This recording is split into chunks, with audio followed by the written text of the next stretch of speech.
Sí, licenciado. Buenas Sí, licenciado. Sí, licenciado. Licenciado. Bueno, quiero que me pongan atención. Muy buenas tardes. El último día de clase tuvimos ciertos inconvenientes con otra sección por cuestiones de internet. Con ustedes no hubo problema, pero sí con la última sección de 7 a 8, sí, de 7 a 8 y media tuvimos ciertos problemitas. Por lo tanto, quiero que me pongan atención porque vamos a hacer un recordatorio y vamos a continuar con la cátedra para irnos nivelando con las otras secciones.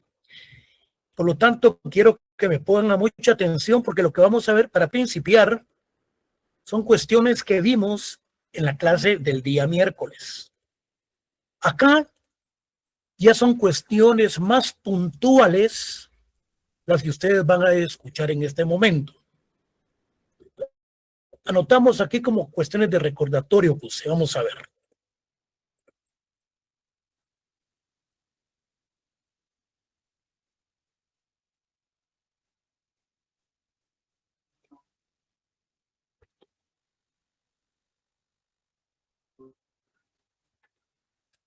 Introducción, hablamos sobre la introducción, hablamos también sobre cuál es el objetivo para los estudiantes, los conceptos básicos, lo cual vamos a ver ahorita. Cuestión de unos par de minutos.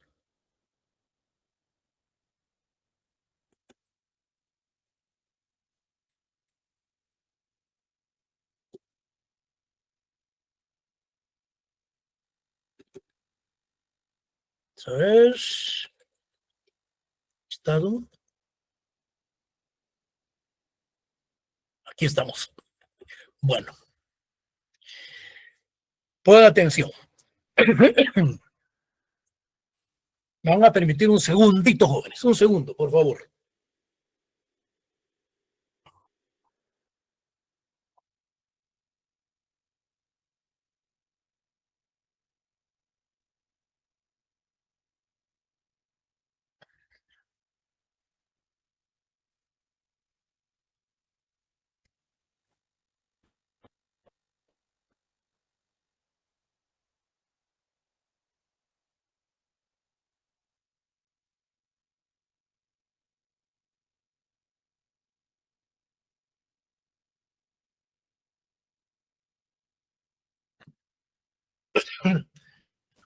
Bueno.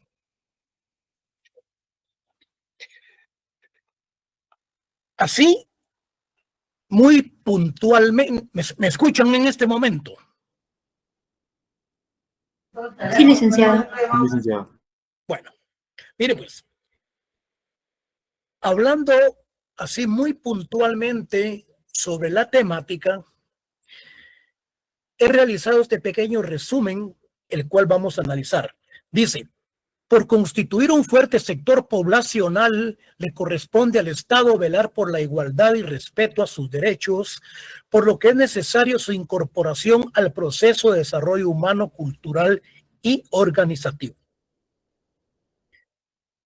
Aquí habla sobre que es necesario su incorporación de los derechos de los pueblos indígenas o bien de los grupos étnicos a lo que es la organización del Estado. Adelante vamos a analizar eso, el cual ya hay un reconocimiento. Sigamos. El objetivo del curso es que el estudiante conozca parte de la historia prehispánica, conozca la conquista, la colonización, época independiente hasta nuestros días. Quiere decir que nosotros, el último día de clase, en el examen final, vamos a ver leyes. Por ejemplo, el decreto 1551, vamos a ver lo que es el Ministerio de Agricultura, Ganadería y Alimentación, vamos a ver, por ejemplo, los recursos naturales, vamos a ver lo que es aspectos ambientales para amarrar lo que es la cátedra. Pero más que todo, son esas leyes, esos acuerdos que creó el gobierno de la República de Guatemala con la organización, con la Unidad Nacional Revolucionaria Guatemalteca. Vamos a ver así como qué fue lo que sucedió con el despojo, que fueron objeto, así como la discriminación, el racismo, el etnocidio cultural, entre otros. Pretendiendo con ello hacer conciencia en el futuro profesional, con el fin de abogar por la igualdad de los derechos indígenas ante la ley y la sociedad guatemalteca. Bueno, aquí tengo la Constitución Política de la República de Guatemala. ¿Qué nos dice el artículo 66? Fíjense, pues, dice, protección a los grupos étnicos. Guatemala está formada por diversos grupos étnicos, entre los que figuran los grupos indígenas de descendencia maya. El Estado reconoce, el Estado reconoce. Este reconocimiento que ellos están buscando cuando vamos jurídico, ese reconocimiento está en el artículo 66. El Estado reconoce, respeta y promueve su forma de vida, costumbres, tradiciones, forma de organización social, el uso del traje indígena en hombres y mujeres, idiomas y dialécticos. En sus leyes, tanto civil, penal, laboral, en todas sus leyes, ustedes vayan haciendo ciertas anotaciones al margen de cada artículo. Entonces, del artículo 66 nosotros nos remitimos al artículo 58, también de la Constitución. Entonces, al margen ustedes ponen 58, pero pongan que es derechos de los pueblos indígenas para que ustedes no se confundan. Bueno, dice identidad cultural, se reconoce. Si ustedes se dan cuenta aquí, dice, se reconoce el derecho de las personas, de las comunidades, su identidad. Y lo vamos a ver adelante. Se viste la forma de su identificación, de su identidad, de la identidad cultural de los valores, su lengua y sus costumbres. Significa esto entonces que los indígenas, tanto como los grupos étnicos, constitucionalmente, ellos tienen su reconocimiento. Fíjate, en general, facultad natural. Licenciado, buenas tardes. Disculpe, se le está trabando mucho el audio.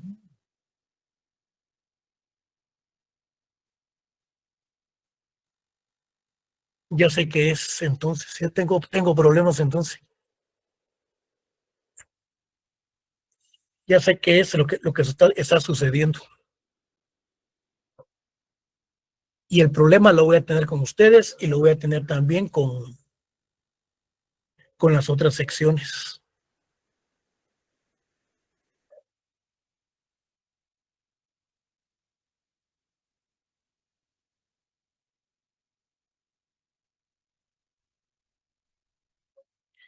Se oye entrecortado.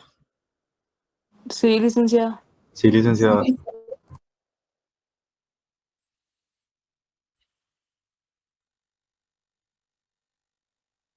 Mire, pero no es constante, sino que es a veces.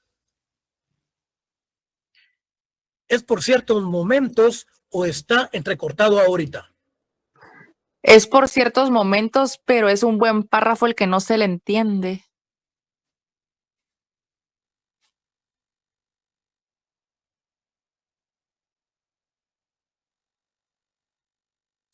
Bueno, vamos a avanzar cuando haya cuestiones que está entrecortado, me interrumpe por favor para esperar, ¿de acuerdo? ¿Está bien, licenciado? En este momento sí ustedes me escuchan bien. Sí, licenciado. Bueno, en el momento que esté entrecortado, cualquiera de ustedes me puede interrumpir para que esperemos, porque a ver hasta dónde llegamos. Bien. Decíamos en la clase anterior que el derecho, en términos generales, es la facultad natural de obrar de acuerdo con nuestra voluntad, salvo los límites del derecho ajeno, como mencionábamos, como decía Benito Juárez, que el respeto al derecho ajeno es la paz. Luego mencionamos que es la potestad de hacer o exigir cuando la ley o la autoridad establecen a nuestro favor a lo prohibido por el dueño de una cosa. Bueno, es el derecho en ese marco. Ahora, nos preguntamos, ¿qué es el derecho subjetivo? Esto ya lo vimos en la última clase. Bueno, Kant lo define que es la facultad de ejecutar aquellos actos cuya ejecución universalizada no impida la coexistencia. ¿En qué consiste la coexistencia? Es esa convivencia entre personas que comparten un mismo espacio. Eso es la coexistencia. Tener la facultad, por ejemplo, de poder hacer un requerimiento de cobro. Estamos hablando sobre un derecho subjetivo. Y el derecho objetivo, conjunto de normas para ejercer aquellas facultades y exigir tales derechos. O sea, el derecho escrito o el derecho positivo. Teniendo como fuente la ley, la costumbre, los principios generales del derecho. Vean qué importante los principios generales del derecho, porque siendo el origen y el fundamento, o el fundamento de las normas, y participan de la idea de principalidad que les otorga primacía a los restantes fuentes del derecho. En otras palabras, aquí estamos hablando de lo que son los principios generales del derecho que le dan supremacía y que coadyuvan a las demás instituciones, creando las fuentes como la costumbre, la legislación, la jurisprudencia, que coadyuva por medio de los principios generales del derecho. Bueno, entonces, en sí, el derecho subjetivo, regresemos, es el poder que tiene una persona para exigir el cumplimiento de un deber jurídico para realizar un acto. Es el conjunto de facultades, libertades y potestades que le otorga el derecho objetivo. Si el derecho objetivo es el derecho escrito, es el derecho positivo, este derecho le otorga facultades al derecho subjetivo para que determinada persona pueda reclamar las deudas que sean requerido requerido a él para que realice por ejemplo, los cobros, valga la redundancia. Me explico. El derecho de propiedad, el derecho de reclamar deudas, los derechos de familia, son derechos subjetivos. Acá, yo les decía, ¿en qué radica entonces el derecho adjetivo? Yo les decía que era el conjunto de normas, de fases y de procedimientos que se realizan en los juzgados en busca de una resolución o bien de una sentencia. Yo les mencionaba, por ejemplo, el código procesal penal.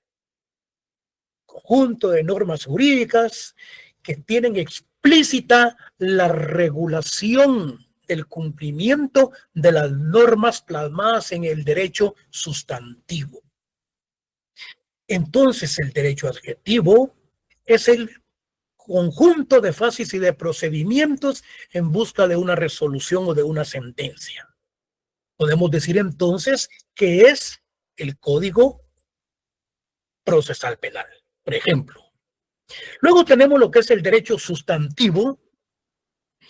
Acá es el conjunto de normas que tienen por objeto la regulación de las medidas de seguridad, la regulación de las penas, la regulación de todos los actos de las medidas que están sustentadas en la misma norma. Entonces, si hablamos del derecho sustantivo, estaríamos hablando de la norma, desde luego, escrita, y ponemos como, por ejemplo, el Código Penal. ¿Me están entendiendo? ¿Se escucha bien ahora? Sí, licenciado, todo Sí, bien. licenciado, gracias. Licenciado. Yo creo que está sucediendo, debe de haber algo aquí que debe estar haciendo interferencia. Bueno, sigamos. Vamos a ver, sigamos pues. Yo recuerdo que hablábamos sobre en qué consiste el pueblo. Yo les decía que es un conjunto de personas que viven en una población, valga la expresión, región o país determinado, pueblo. Lo único que es una población más pequeña geográficamente, a diferencia de lo que es el Estado. Entonces, la población es la comunidad rural, es un poblado de menor tamaño, se dedica a actividades económicas propias del medio. Un municipio, puede ser hasta una aldea.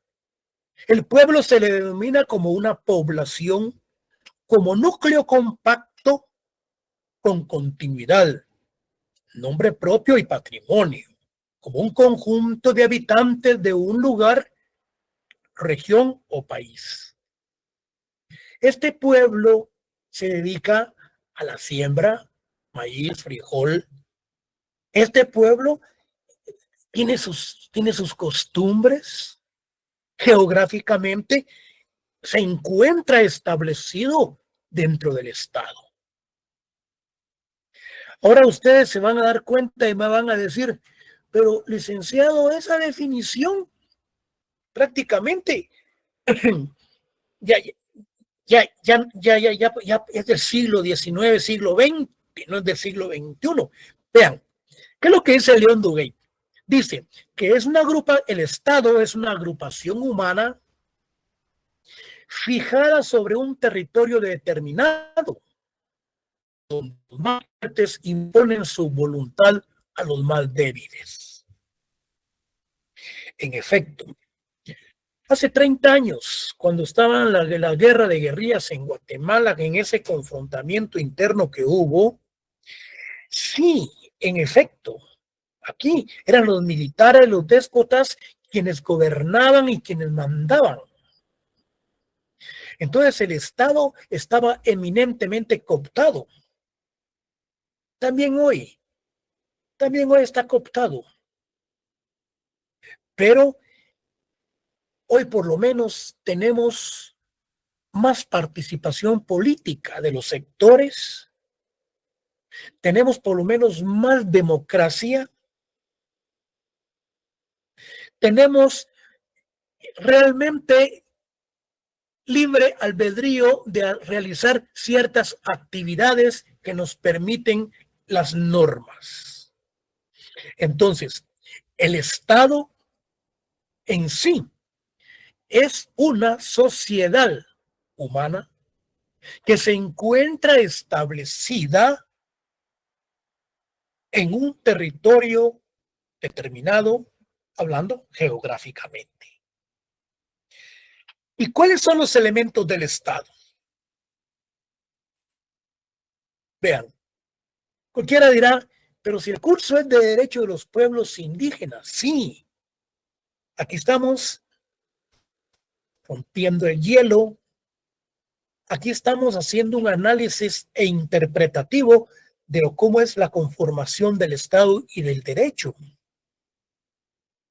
Para que cuando nosotros ingresemos ya en materia a estudiar lo que es el indio, lo que es el ladino, los derechos colectivos, nosotros ya tenemos bajos conocimientos básicos en dónde están establecidos esos derechos y en qué grupos étnicos. Entonces, ¿cuáles son los elementos básicos del Estado? Tenemos el gobierno. El gobierno es el poder político del Estado. El gobierno está conformado, pues les decía anteriormente, por los ministerios, por las direcciones y las jefaturas. ¿Qué otro elemento tenemos del Estado? Pueblo. La nación que conforma el Estado. ¿Qué otro elemento? El territorio, el espacio terrestre, aéreo y jurídico que comprende el Estado. Entonces, si ustedes se dan cuenta, yo les pregunto, jóvenes, de la definición de Estado.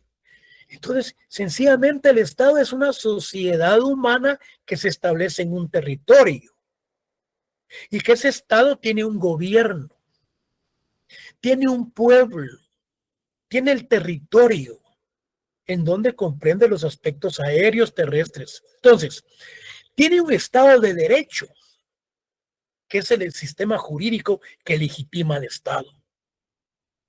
Como decía Kant, hablaba de la división de poderes.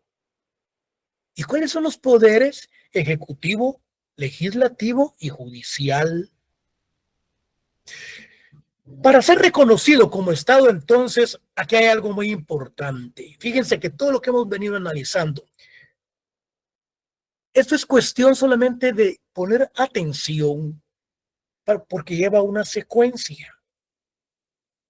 Se me puede ocurrir preguntar en el examen, para que un Estado sea reconocido, ¿qué se requiere? Uno, ser reconocido por otros estados. Dos, instituciones que tienen sus poderes.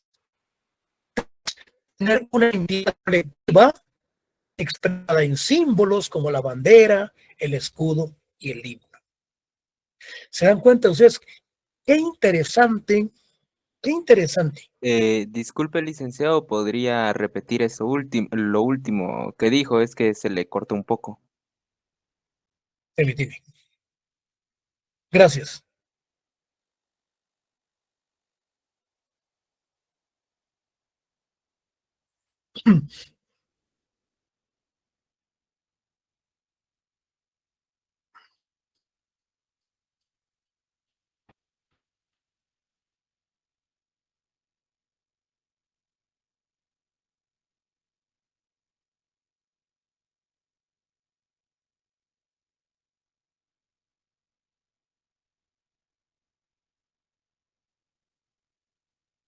Para ser reconocido como Estado. Ahí estamos.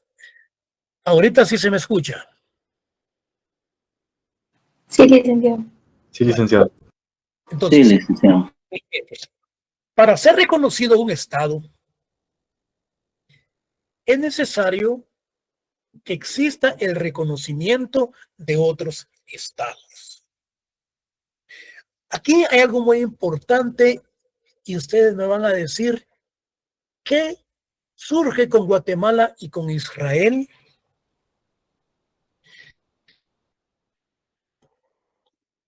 Miguel, permítame un segundo, voy a ver si me recuerdo el nombre de este presidente guatemalteco. Yo creo que estaba de embajador o de cónsul, que él hizo el reconocimiento del Estado de Israel para que fuese reconocido como Estado.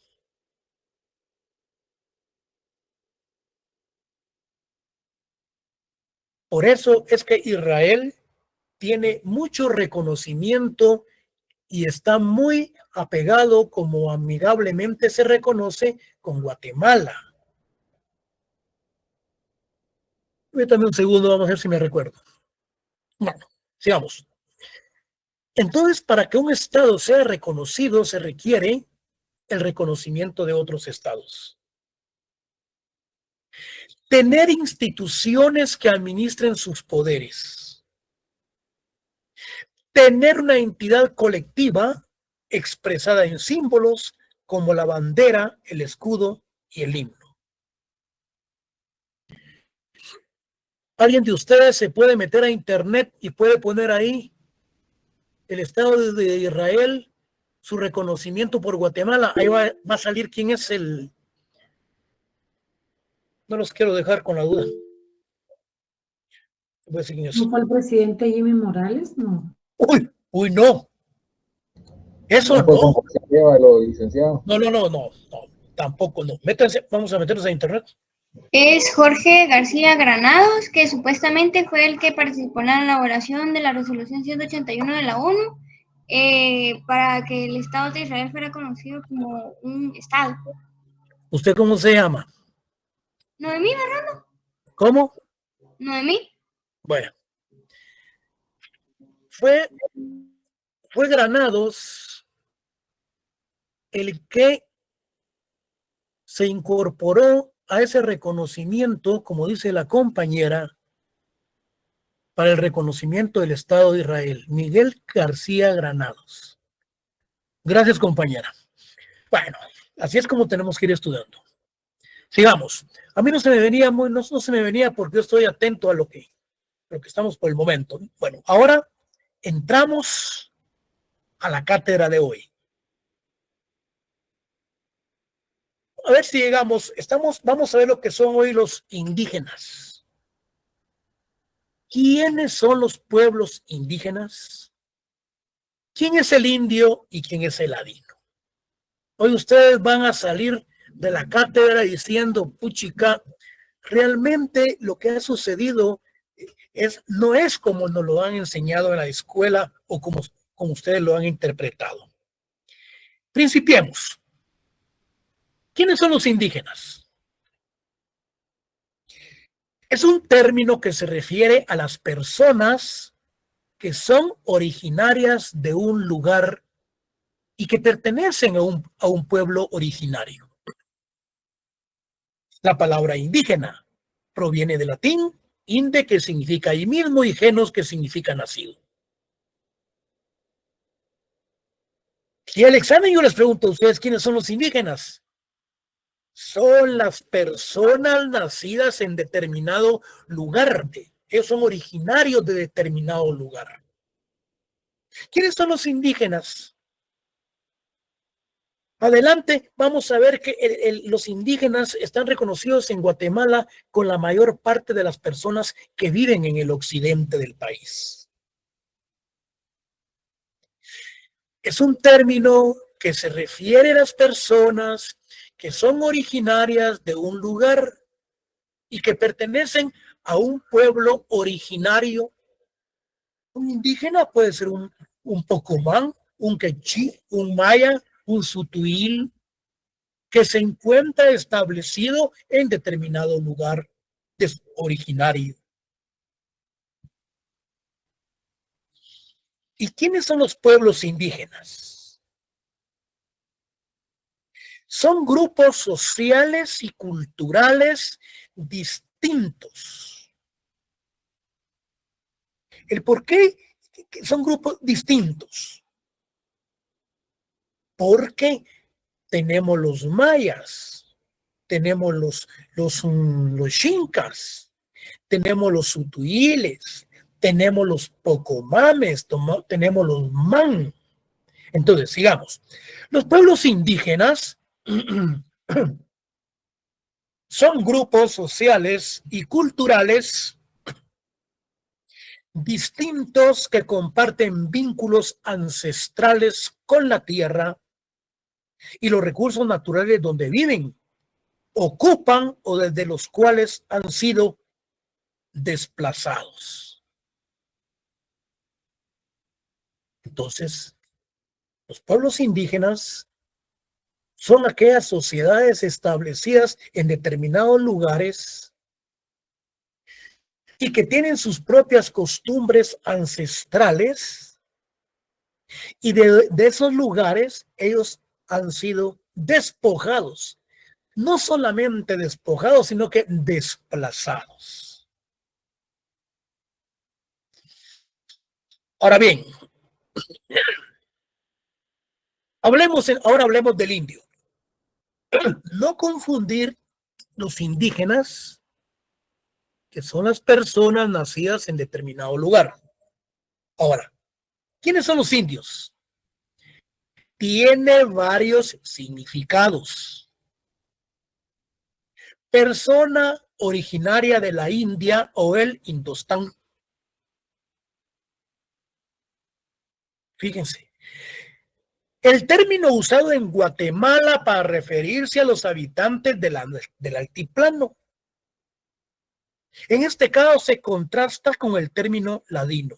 Es decir, pues que no entra en choque ni en contraposición, sino que son, diríamos, cuestiones que se encuentran en la misma situación, pero no paralelamente porque no hay ninguna confrontación. Entonces, cuando Cristóbal Colón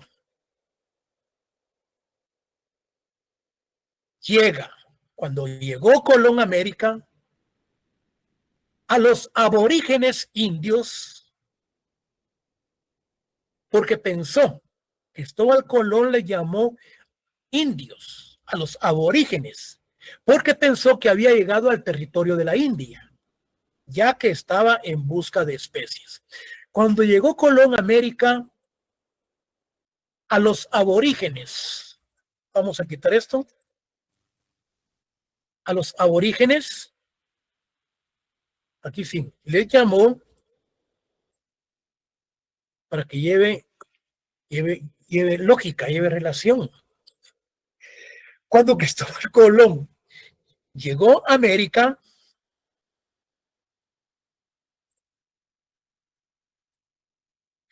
a los aborígenes jóvenes se les llama a estos grupos étnicos que viven, por ejemplo, en el altiplano.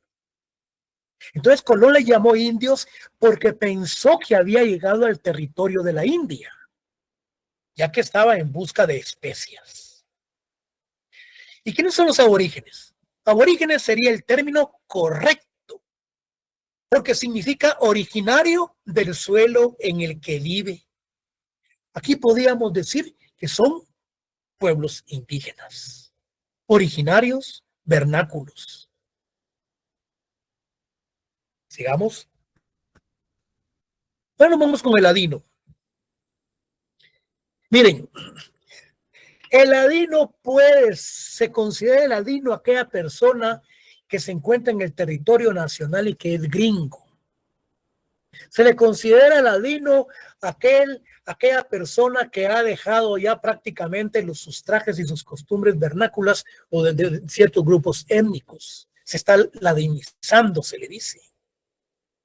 Pero en una interpretación lógica, el ladino somos nosotros, los mestizos. ¿Y quiénes somos los mestizos? Son los indios o son los aborígenes cruzados con españoles. Esos somos los ladinos. Ladino, el término ladino se deriva de la palabra latina. Se utiliza en América Central para referirse a la población mestiza. En Guatemala, un ladino es una persona que no se identifica como indígena, aunque éste lo sea. Enfrente de acá, de la oficina, enfrente de sus casas, hay un montón de tiendas que son atendidas por inditos, por personas que son del grupo étnico. Pero ya vienen con sus trajes típicos, desde luego, con su propia identidad. Pero ya a los 3 meses, señores, andan con pantalones de lona y con tenis. Y son tan bonitas que se miran a la par de cualquier ladina que se miran similares o mejores. Entonces, ya viene esa transculturación de parte de ellos hacia la ciudad. El término se usa para referirse a la población mestiza cuando hablamos de ladino. Sigamos. El ladino es una persona que en Centroamérica se le considera como una persona occidentalizada de Europa, de ascendencia predominantemente mixta española indígena. Estaba leyendo algo muy importante, que dentro de los lugares que menos indígenas hay es en Zacapa, Chiquimula y Jutiapa. Y es aquí, sí, donde yo dije menos indígenas, porque aquí existen más ladinos. En Chiquimula, en Zacapa, Chiquimula y Jutiapa. Ya con ese preámbulo del cual hemos realizado, vamos a entrarle a lo que son entonces los indígenas. Esto, lo que vimos adelante fue el preámbulo. Aquí ya hay más carnita, aquí ya hay más elementos, hay más naturaleza jurídica, características y muchas cuestiones. Pero con el preámbulo que realizamos, jóvenes, prácticamente ya tenemos amplios conocimientos de lo que vamos a estudiar. Los indígenas, en sentido estricto y más habitualmente, se aplica la denominación indígena a las etnias que preservan las culturas tradicionales. En otras palabras, los indígenas son las personas, podríamos decir, que se encuentran en el occidente de la República, y ellos tienen cuestiones ancestrales, sus costumbres y sus tradiciones. En el sentido amplio, el término indígena se aplica a todo aquello que es relativo a una población originaria del territorio que habita. Lo que lo mencionábamos anteriormente, más así sucintamente, lacónicamente. Persona originaria del territorio donde vive, cuyo establecimiento en él precede al de otras etnias, o cuya presencia es lo suficientemente prolongada y estable como tenerla por oriunda de determinados lugares. El indígena, sus tradiciones, su identidad, pero fundamentalmente son las personas indígenas que permanecen en un determinado territorio donde ellos viven o han nacido. Aquí hay algo muy importante. Miren pues, la palabra indígena se diferencia de nativo. Porque nativo representa a una persona que nació en un territorio, pero que no mantiene las tradiciones de sus antecesores. Por ejemplo, Juan nació en el Quiché, pero él es indígena. Pero él se traslada a Guatemala y ya se considera él como un nativo. ¿Y por qué nativo? Porque él ya no realiza sus costumbres, ya no realiza las tradiciones, ya no realiza los aspectos relacionados con la cosmovisión, sino que él ya tiene otra idiosincrasia, podríamos decir, de costumbres de los ladinos. En el caso de los indígenas es importante destacar que su linaje ha pertenecido a esa región desde tiempos antes de la conquista de los españoles. ¿Se dan cuenta qué interesante? Ahora bien, ¿qué es lo que nos dice Guillermo Cabanelas?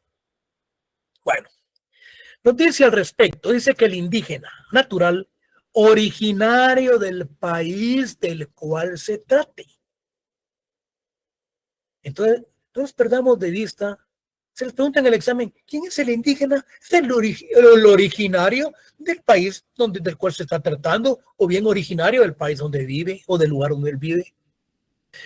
Por error vulgar, en algunos sectores del pueblo español, fíjense, se ha creído que indígena es sinónimo de moro.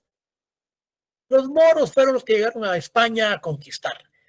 Por la correcta calificación dada a estos cuando contra ellos se luchaba en su tierra, en Marruecos. Igual dislate cometen quienes en bastantes comarcas de América califican de indígenas, con ciertos aires despectivos, además, a los indios descendientes más o menos puros de los mismos. En cada estado, cuando del mismo se haga referencia, son indígenas cuantos hayan nacido en él antes y después del descubrimiento y desciendan de los aborígenes americanos, de las razas europeas que luego han poblado tales regiones o de los mestizos de una y de otra sangre. Significa esto que en Estados Unidos, en Europa, también han existido ciertas razas con ciertas clases vernáculas. Anotemos términos de indígena. Este data de épocas remotas y que su significado y contenido han tenido una evolución histórica. Dentro de uno de los escritores sobre derechos de los pueblos indígenas tenemos a Humberto Flores Alvarado. Y él, dentro de sus investigaciones, expresa que si los primeros españoles venidos a América denominaron al continente como las Indias Occidentales para distinguirlas de otras Indias del Oriente, a sus habitantes les llamaron indígenas, no por suponerlos oriundos de las Indias Orientales, ya que posiblemente solo Cristóbal Colón lo creyó inicialmente así, sino para indicar que el nombre apropiado a los originarios del país, a los nativos del lugar. Por lo tanto, los académicos de la lengua española nos indican que la palabra indígena es originaria del latín, indigentia, originario del país nativo. Qué interesante esto. El vocablo indígena se empleó inicialmente para indicar a los originarios del país descubierto. Si Cristóbal Colón descubrió América, entonces le llamaron indígenas a todos los que los conquistadores realizaron en América. El vocablo indígena se empleó inicialmente para indicar a los originarios del país descubierto. Yo diría para identificar sería aquí.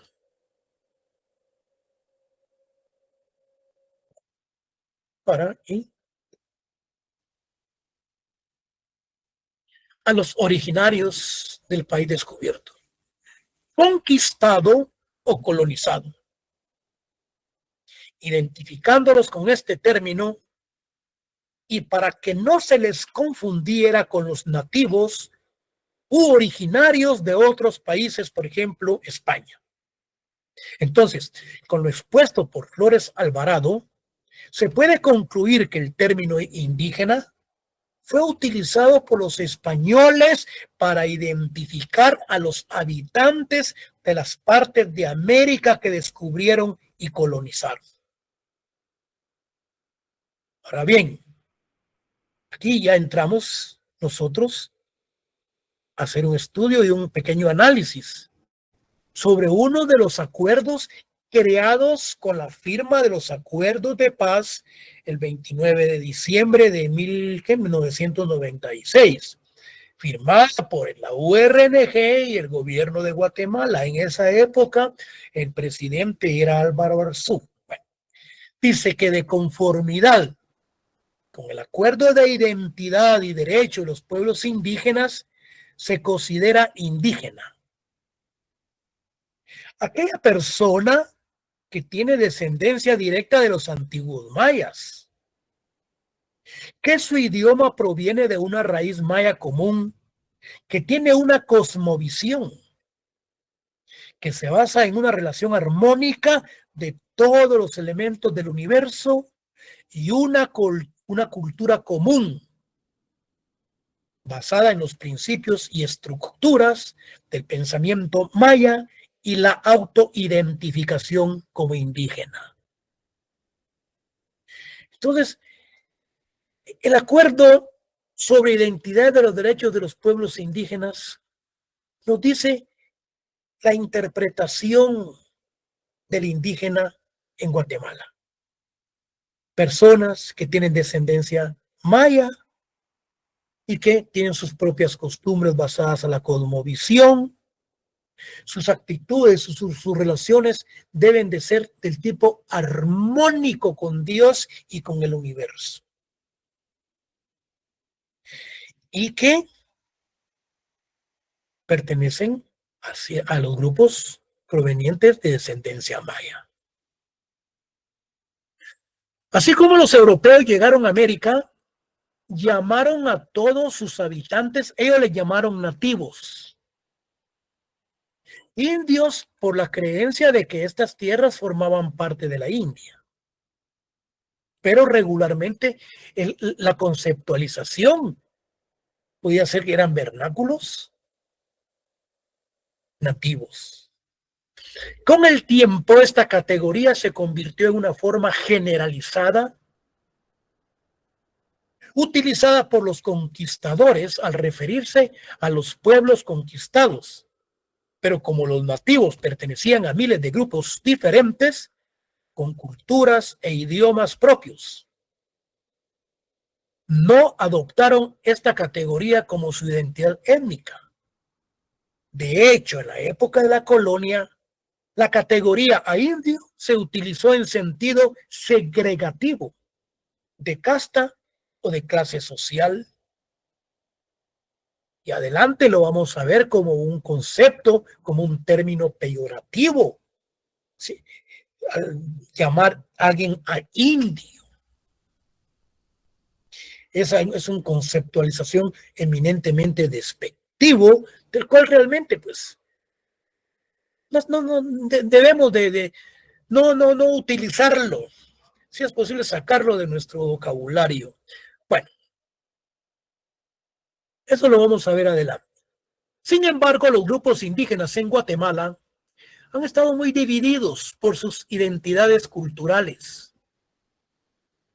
Yo les mencionaba a ustedes en una de las cátedras que cuando llega Hernán Cortés a México y se hace amante de la Malinche, la Malinche pues realmente hablaba español y a por medio de ella fue la que intervino con todos los caciques en México, haciéndoles grandes ofrecimientos y privilegios a los caciques siempre y cuando se confrontaran entre ellos. Si los españoles no eran muchos, eran unos 300, hablemos, y no traían grandes cantidades de armas. Si aquí los indígenas se hubieran unido, no dejan a un español muerto, no dejan a un español vivo, perdón. Y lo mismo sucede cuando Hernán Cortés envía a Pedro de Alvarado a Guatemala, en donde con grandes ofrecimientos a los caciques de las tribus, logra confrontarlos y así es como él conquista Guatemala. Son cuestiones y políticas y estrategias, bueno, de guerras o de enfrentamiento, porque ya era gente muy formada, militares, y mientras nosotros acá, pues, pequeños grupos neófitos que se desconocía qué era lo que estaba sucediendo. Entonces, más de la mitad de los 340 municipios del país, que yo creo que son 342, posee su propio perfil cultural y de identidad local, a lo que se suma la existencia de 23 idiomas diferentes. En cierta forma, les ha faltado una identidad de tipo étnico que les una como pueblo. Pero si ustedes se están dando cuenta, por ejemplo, se creó el Partido del Movimiento de Liberación de los Pueblos, liderado por una indígena, en donde segundo a bordo era el que fue procurador de los derechos humanos, que realmente no los inscribieron por cuestiones de faltas, no delitos, eran faltas de carácter administrativa que tenía el candidato a la vicepresidencia, y no los inscribieron. Tengamos paciencia que un tribunal electoral, sea objetivo, va a inscribir a estos grupos étnicos y se van a dar cuenta de ustedes que el futuro presidente de Guatemala va a ser un indígena. Bueno, en cierta forma les ha faltado una identidad tipo étnico que les una un pueblo. Bueno, es en esta escena donde entra la categoría maya. La identidad maya plantea, entre otras cosas, unir a los pueblos por la relación lingüística que existe entre los idiomas que hablan. Así se puede considerar como una identidad potencial de tipo panétnica o pannacional. Esta categoría empezó a implantarse después de la fase más violenta del conflicto armado. Esta categoría empezó a implantarse después de la fase más violenta del conflicto armado interno en los primeros años de la década de los 80. Momento en que surgieron las primeras organizaciones que se identificaron como organizaciones mayas, ganando más impacto en el 5º centenario de la llegada de Cristóbal Colón a América y alcanzando mayor fuerza con el Acuerdo sobre Identidad y Derechos de los Pueblos Indígenas, firmado en 1995. Y ese acuerdo fue firmado en 1995 y el acuerdo de la firma duradera de paz en 1996. Ahora tenemos lo que son los pueblos indígenas. Ya lo vimos anteriormente, pero aquí lo vamos a ver más en otra forma más extensa. Los pueblos indígenas son grupos sociales y culturales distintos que comparten vínculos ancestrales colectivos con la tierra y los recursos naturales donde viven, ocupan o de los cuales han sido desplazados. Los indígenas son personas nativas de un lugar y pertenecientes a un pueblo originario, es decir, un pueblo del que también proviene su familia, cultura y tradiciones. El nombre deriva del latín, inde, que significa allí mismo, y genos, que significa nacido.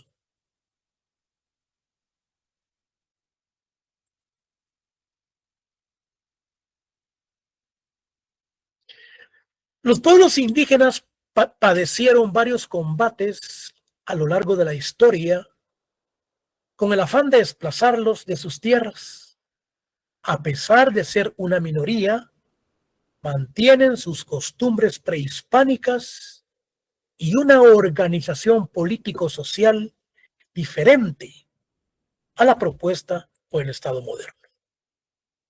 En otras palabras, aquí podríamos hablar de un derecho doctrinario como es el derecho consuetudinario, que ellos desde la época prehispánica ellos continúan manteniendo sus costumbres y a pesar del despojo, a pesar de los desplazamientos, a pesar de todos los sacrificios y la gran esclavitud que se dio con los conquistadores, continúan manteniendo aún su linaje y continúan manteniendo también sus costumbres, sus tradiciones y sus idiomas. Es increíble.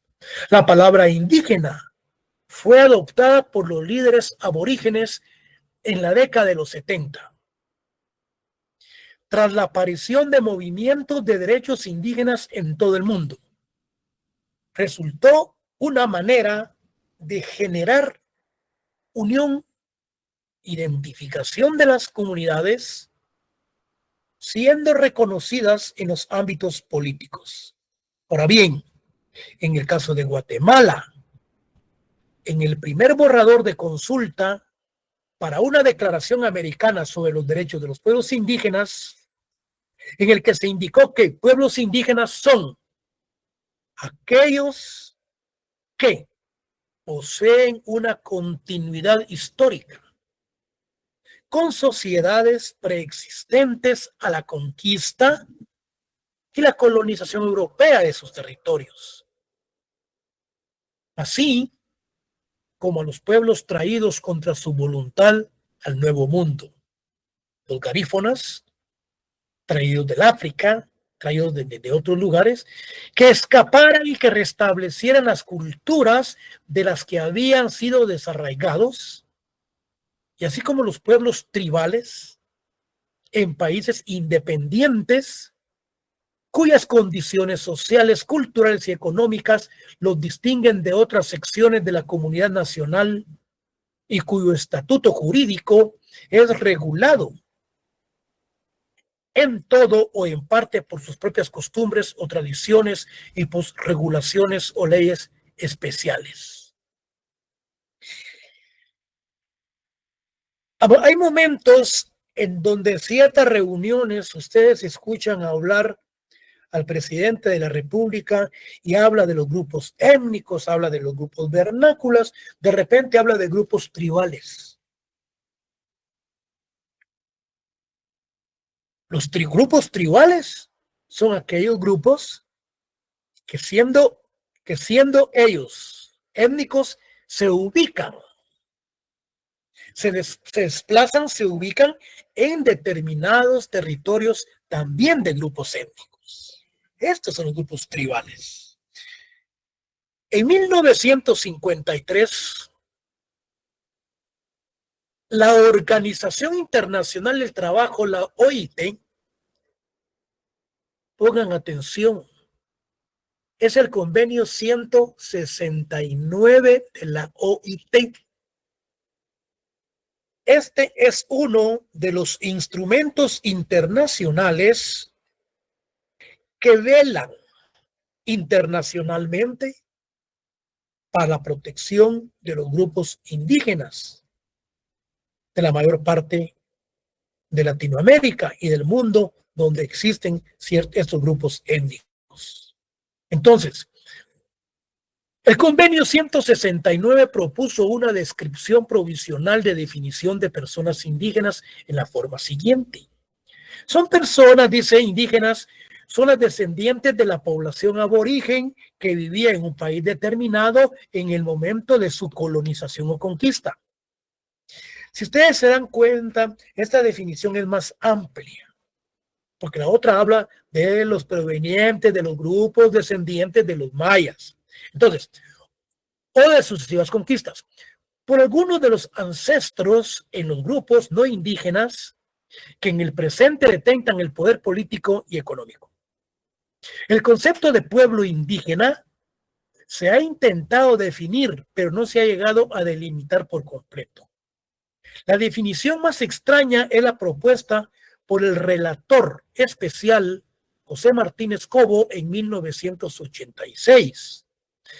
De acuerdo con ella, dice que son pueblos indígenas los que poseen una continuidad histórica respecto de las sociedades precoloniales que existían en un territorio dado, que se consideran distintos a los sectores dominantes de la sociedad y que tratan de preservar, desarrollar y transmitir a las generaciones futuras sus territorios ancestrales y su identidad étnica, como base de su existencia continuada como pueblos, de acuerdo con sus características culturales, instituciones sociales y sistemas legales. Todo esto, jóvenes, es más amplio de lo que Al inicio de la cátedra yo les expliqué en qué consiste cada uno de esos conceptos. Veamos. Quiero ver algo.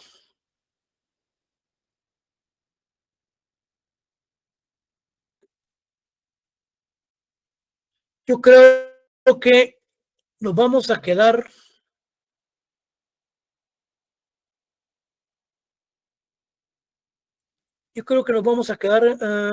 permítame, quiero ver algo, porque así le entraríamos el artículo 1. Aquí nos vamos a quedar.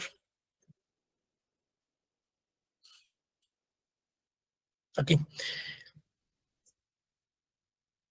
Acá. Ya nos pasamos hasta de la hora. Acá nos vamos a quedar.